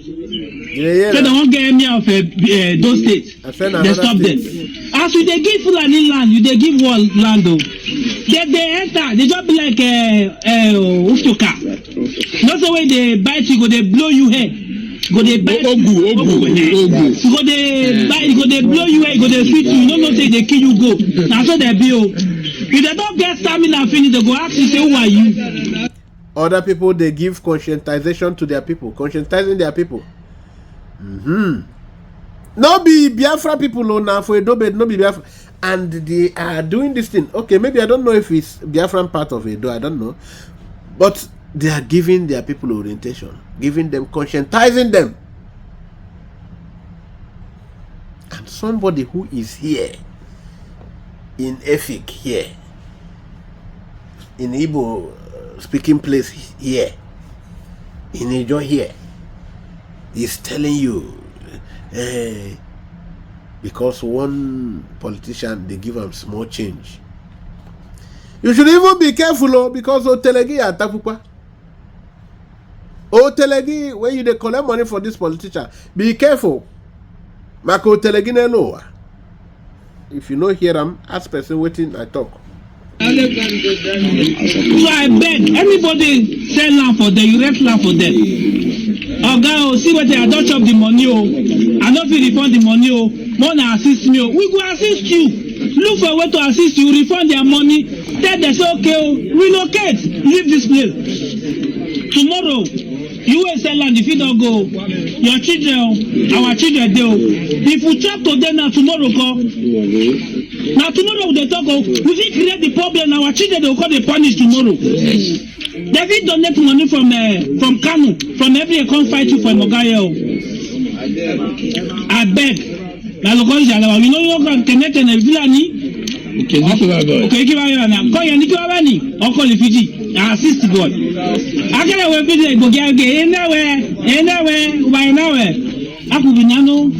All right, my brother, you have made your point. God bless you. Now the people where you talk to, if they go here, now the problem.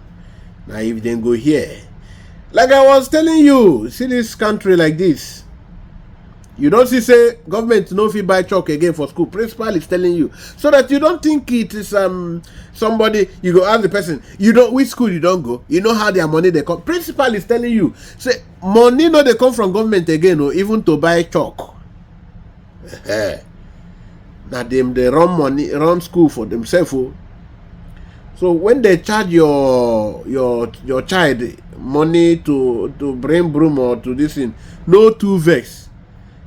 Not too vex. Say, government school, why you go collect money? Could do this one. Not too vex. Now the situation. Oh, now no agree make we go since we for don't go. But now we don't they go anyways. But now no agree, we go agree for now. Yes. So like we were saying, we don't they go come closer to the discussion now. You can see we are coming closer, drawing closer and closer. Now, the hunger, which is a very big weapon they are using against us. The hunger. The country. Okay,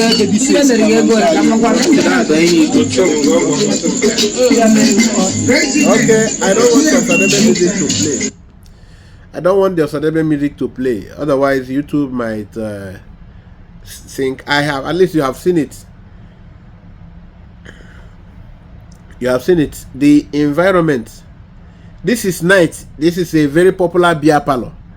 They can no longer afford to steam their generator with fuel. So they resorted to buying candle. That is why I tried to show you. So they are now using candle. They can't buy fuel again.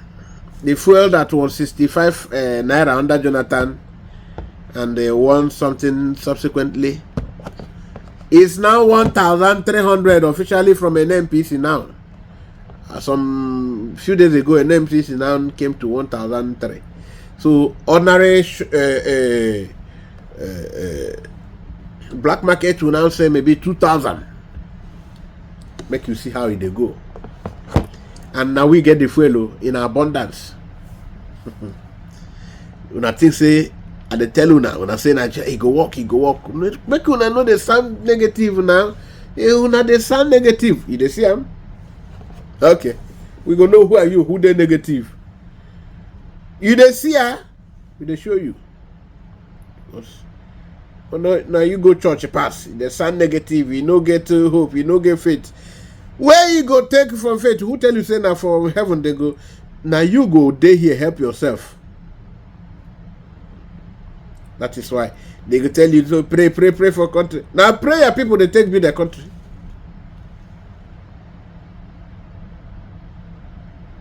Now prayer. All right. We will show you waiting go settle the whole thing. No better go they look for waiting go help you.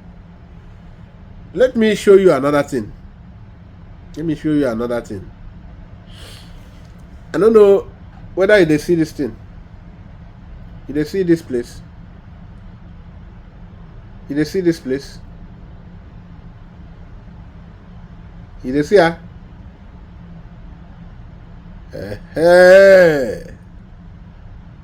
na farmland, na people farm where they grow maize.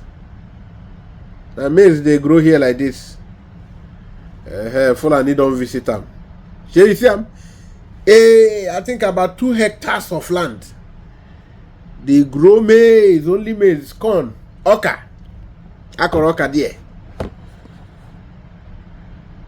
And it was time for harvest. You can see the maize now. It's no more maybe small maize. You can see it's oka karakofma.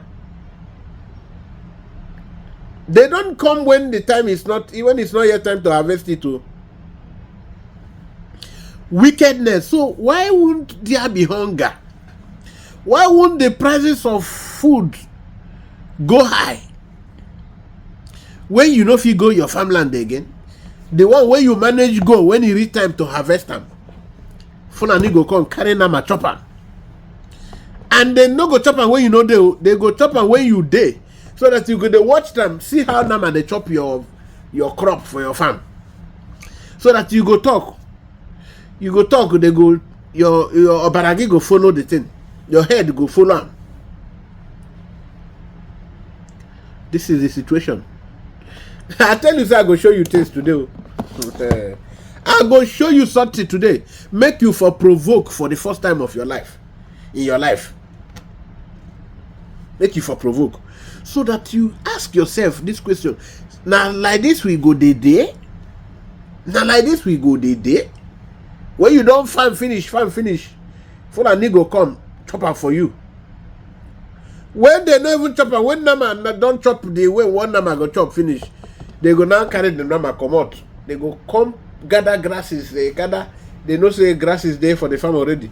They carry petrol, fuel, pour from beginning to the end. They go put up lighter. Nama don't chop the white up. They just want to be cruel to you.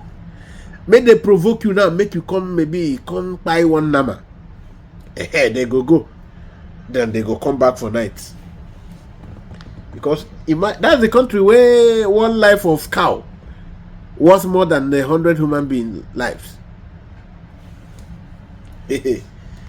And the persons that do this thing, the government already told you that these are principal stakeholders in the country.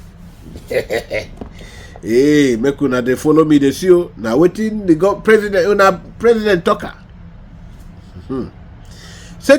Even the ones where even people don't, Nigerian people cry, say this is terror. They come arrest them. Finally, government can't do go arrest them.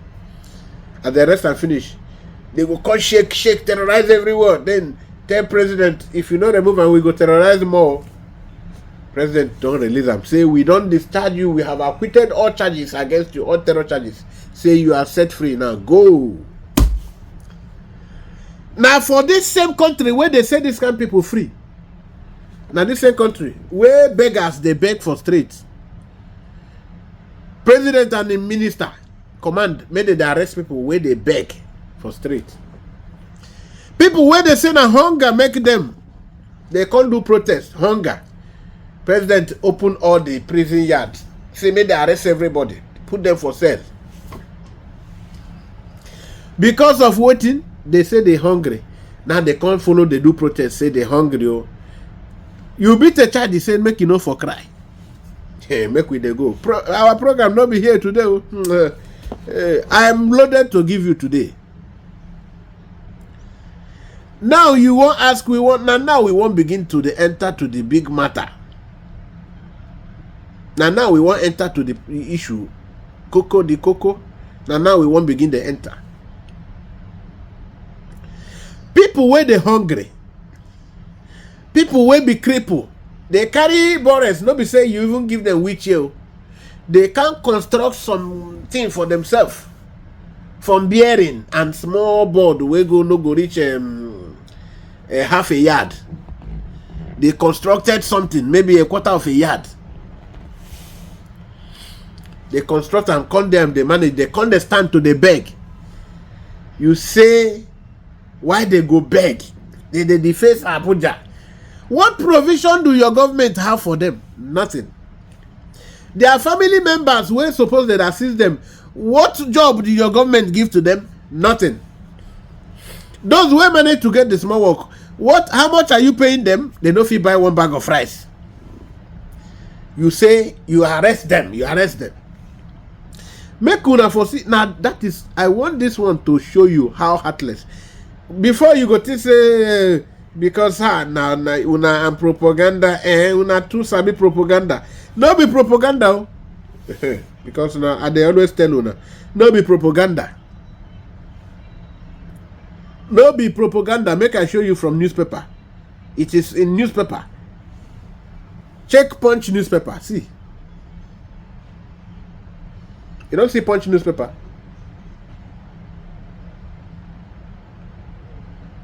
You don't see Punch newspaper. Now see the kind of people where weak. Now the time where I come hands off for week, I say, this man, people know say Tinubu na Ogboni man, but you, hey, me like say now you don't carry Bola Burudi Ogboni for head. Now you don't go allow you Burudi Ogboni for head. Imagine, see the headline for Punch. Eviction. They evict everybody where they beg. We didn't choose this life. Now the beggar now, we can arrest them. No be we choose say we go become beggars.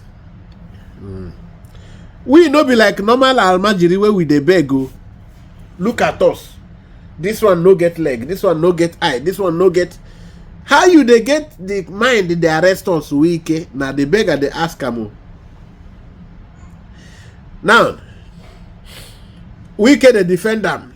Hey, you know where you don't carry that Igbo voice. Say well. They shout to these people without respect. Now the kind country where we don't find ourselves, we must go. You must add your voice. We must go. What have we done? Now the beggars they now ask Wike. Now the government will not get. Ali Papa Bapa exclaimed. What thing we do? What have we done? In disbelief, when our correspondent informed him about the Federal Capital Territory Minister Nyesom Wike's directive to arrest beggars in the nation's capital, Wike had, during the flag-off ceremony for access road construction in the Katampe district on Tuesday, threatened a crackdown on beggars. Lamenting the increasing population of beggars in the FCT, the former Rivers State Governor ordered law enforcement agents to start apprehending them from Monday. Let me state clearly here that we have declared war. Abuja is turning into a beggar city. So if you know you have a sister or brother who is a beggar, please, from next, let me use his voice, from next week, we will take them away. It is embarrassing that people will come in and first thing they will see are just beggars in the road. That is now we can talk. If I know I for started like that. He said, the situation I find myself in is it's not something. Okay, now the beggar now they turn the tail Wike. Oh God, the situation I find myself now, it's not something I wanted. It can happen to anyone who is still alive. Some people see us coming and run. They run away. They avoid us. In public vehicles, nobody wants to sit close to us.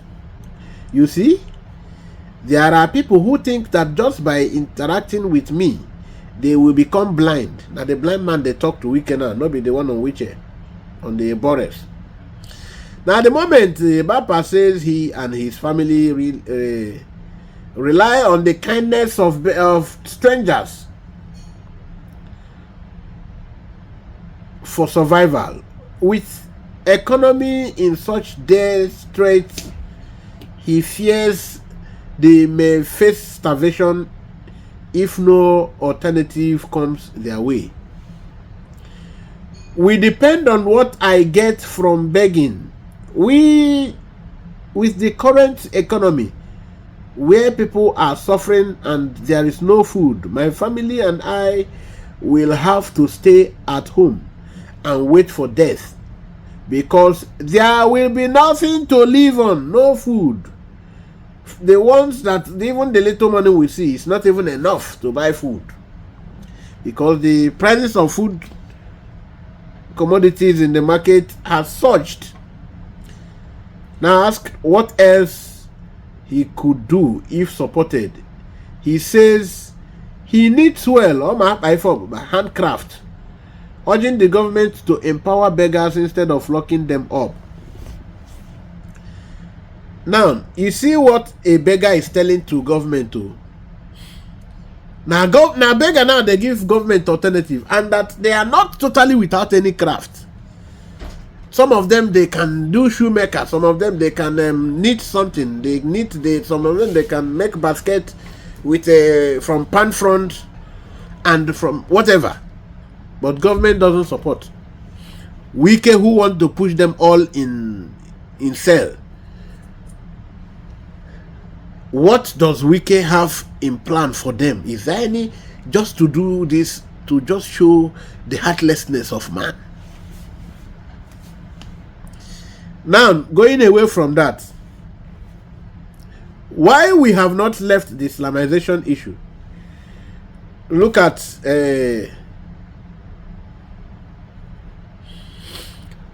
what is happening. The news is about this same Islamization. This same Islamization is what is in the news. Let me show you some. I want to show you some.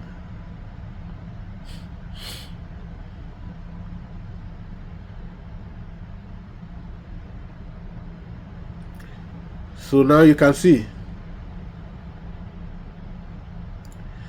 Bandits attack Benue ex-governor Gabriel Suswan, his community, and they buy over 15 residents. Bandits, they enter Benue community. I told you, it's everyday news. There is no day they don't take like up to 150 lives. So it's a regular thing there. Now that is from Sahara Reporter, so let us read from Daily Post Nigeria. Terrorists took over Nigeria's largest military training camp. Let us read from Vanguard newspapers. Bandits take over military training camp in Niger State. Who are the bandits? The Islamic terrorist group the government of Nigeria choose to moderate and call bandits. Let us continue so that you will see headlines and say you today you will see. Let's take from Premium Time. The Premium Time said that they didn't pull anyone out. Okay, Premium Time says Nigerian Army pulls out 15 top generals out of service. Why? Buhari government thinks that these men in one way or the other are involved in terror, which is what we have been crying about. And today, Buhari is struggling to see if he can make anything work. But he himself is a very corrupt man, so it's very difficult to make any corrections. So you can see what we are crying about. Let us keep giving you news. Let us keep giving you updates. That man told you that the people who are sponsoring this terror, they are in government. They are using this religion to perpetrate crimes. What can you do about it? The man said, we should be thinking about dividing the country. So maybe no be if you talk and mean khaki go lost. Say make we begin the reason how to leave this country. We need to divide them. What is your opinion? If this is your first time of joining us, this is Biafran Radical Freedom TV, and you are here with Akpan Asokwo. It's all right. You do good to join us in our next broadcast. Share this one. If it is your first time joining us, please like this program, but make sure you subscribe to the channel and click on the notification button so that whenever we come, bam, you will receive updates. Share and drop your comments. Thank you. Until we meet again. Today